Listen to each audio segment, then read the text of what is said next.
इस वक्त कोई भी गैर इखलाकी वीडियोस जो नजर आए तो यूनिवर्सिटी के नाम से उसको फॉरवर्ड किया जा रहा है। पाकिस्तान की सभी यूनिवर्सिटियों में यही काम होता है। कोई कानून नहीं कि किसी एक या कुछ फर्द की जाती मामलात को आप सब लोगों पर अप्लाई कर दें। अस्सलाम वालेकुम दोस्तों, मैं हूं फारूक मलिक और आप देख रहे हैं मेरा यूट्यूब और फेसबुक चैनल। दोस्तों, पिछले कुछ दिनों से इस्लामी यूनिवर्सिटी बहावलपुर का वाकया मुआशरे में टॉप ट्रेंड कर रहा है। पाकिस्तानी मुआशरे में कोई ऐसा शख्स नहीं जिसे इस वाकये का इल्म ना हो। अब तो ये वाकया बैनुल-अक़वामी सतह पर भी खबरों की गर्दिश में है। इस वाकये के मुताबिक यूनिवर्सिटी के chief security officer, director finance, professor और कुछ तुलबा और तालिबात का नाम आया है कि वो यूनिवर्सिटी के अंदर मंशियात का काम करते थे और उनके पास से तकरीबन 5500 गैर इखलाकी वीडियोस भी मौसूल हुई हैं। इस बुनियाद पर पूरे मुआशरे में एक गू की कैफियत है। इस वाकये में कितना सच और कितना झूठ है, इस पर मैं कोई बहस नहीं करना चाहूँगा, लेकिन अगर ऐसा वाकया हुआ है तो ये निहायत ही संगीन मामला है। इस वक्त 65,000 तुलबा तालिबात यूनिवर्सिटी में ज़ेर तालीम है, जिनमें कमोबेश 32,000 के करीब तालिबात हैं जिनको ये इदारा तालीम की रोशनी से नवाज रहा है। आज आप सोशल मीडिया के किसी भी प्लेटफॉर्म पर जाते हैं तो आपको ये टॉप ट्रेंड नजर आ रहा है। हमारा कौमी रवैया बन चुका है कि हम बिना सोचे समझे कुछ भी आगे फॉरवर्ड करते रहते हैं, जिसके नताइज हमें खुद मालूम नहीं होते। इस वक्त इस वाकये को टॉप ट्रेंड बनाने में हमारी अपनी आवाम का भी बहुत बड़ा हाथ है। उन्होंने फारिग तहसील हमारी अपनी बहन बेटियों की इज्जतों को मशकूक बना दिया है।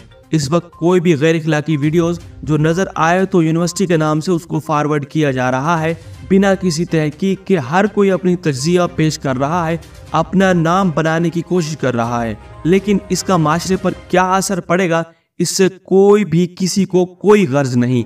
इसका पहला बुरा असर यहाँ पर अपने बच्चों और बच्चों को भेजने वाले माँ बाप पर पड़ रहा है, जो अपना पेट काट कर अपने बच्चों को तालीम से आरास्ता करवा रहे हैं ताकि उनका मुस्तकबिल और पाकिस्तान का मुस्तकबिल रोशन हो सके।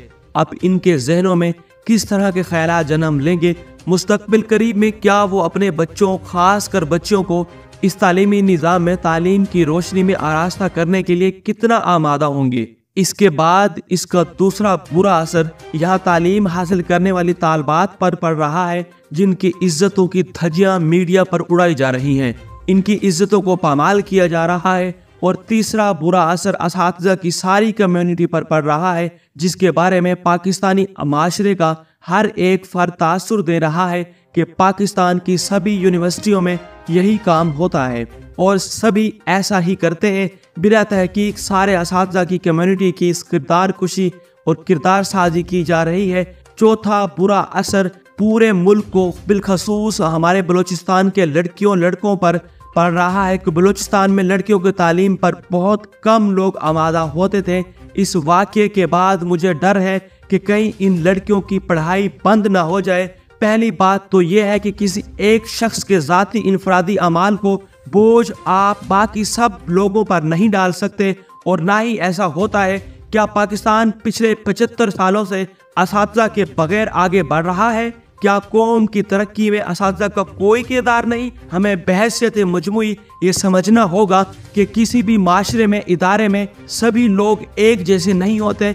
अच्छे और बुरे लोग हर जगह मौजूद होते हैं, बस हमें उनकी निशानदही करना होती है और इसके बाद फैसला करना होता है। दूसरी बात, क्या ऐसे वाक़ये के बाद आप 32,000 तालिबात को इस कटहरे में खड़ा कर सकते हो? आपको किसने ये हक दिया है कि आप लोगों की इज्जतों को बदनाम करते हैं?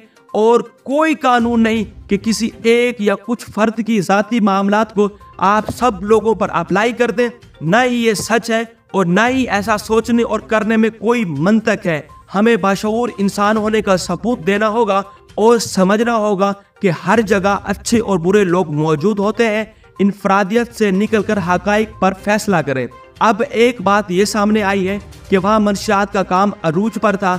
अगर ऐसा है तो मेरा सवाल है कि क्या ये पाकिस्तान की पहली ऐसी यूनिवर्सिटी है जहाँ ये मंशियात की लत तुलबा और तालिबात को लगाई जाती है?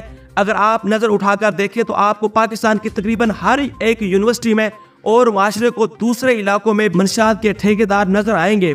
इस्लामाबाद हो, लाहौर हो, फैसलाबाद हो, क्वेटा या फिर कराची, नीज कोई भी शहर की किसी भी यूनिवर्सिटी और इलाके को उठा लें, आपको मंशियात की डोरियों में उलझे तुलबा तालिबात नजर आएंगे। इन सब का जिम्मेदार कौन है? एंटी नारकोटिक्स का डिपार्टमेंट होने के बावजूद हमारे बच्चों को इस तरह की मशकूक मामलात में कौन घसीट रहा है? मंशियात के फरोग को रोकने वाले इदारे कहाँ हैं? अगर एक समझदार इंसान सोचे तो इन मंशियात का आगाज एक सिगरेट से होता है जो आगे बढ़ना शुरू हो जाता है, और पाकिस्तान में सिगरेट को हर एक दुकान पर आपको मिल जाती है। तो क्या पाकिस्तान के निज़ाम में कहीं ये मौजूद है कि इस सिगरेट नोशी को रोका जा सके? आप अगर पूरे पाकिस्तान के निज़ाम का बगौर जायजा लें तो आपको ये सब मामलात पाकिस्तान के हर एक इदारे में नजर आएंगे। कहीं उसकी शक्ल करप्शन की है, कहीं जुल्म की है, कहीं झूठ की, कहीं सूद की, कहीं इस्तेहसाल की, लेकिन इन सब समाजी और इखलाकी बुराइयों की शक्ल पूरे पाकिस्तानी माशरे में मौजूद जरूर है। पाकिस्तान का पूरा माशरा और इस माशरे में रहने वाला हर एक शहरी इन समाजी और इखलाकी बुराइयों में परेशान नजर आता है। यहाँ ये किसी एक फर्द की जाती नौयत के मसले पर नहीं है, बल्कि कौमी सतह पर मौजूद है। इनका मौसर हल भी कौमी सतह पर मौजूद होना चाहिए। ये इस निज़ाम पाकिस्तान की खराबियाँ हैं जिसके असरात वो माशरे में अपना जाल बनाए बैठे हैं। ये वही निज़ाम सरमायादाराना है जिसे इस्लाम का लेबल लगाकर पाकिस्तान पर मुसल्लत कर दिया गया है। अगर इस्लामी निज़ाम होता तो इसके असरात मुआशरती बुराइयों के खात्मे और मुआशी खुशहाली की शक्ल में नजर आते। आज ज़रूरत इस अमर की है कि मजमूई तौर पर मसाइल पर गौर व फिक्र किया जाए और उसके लिए जद्दोजहद और कोशिश की जाए।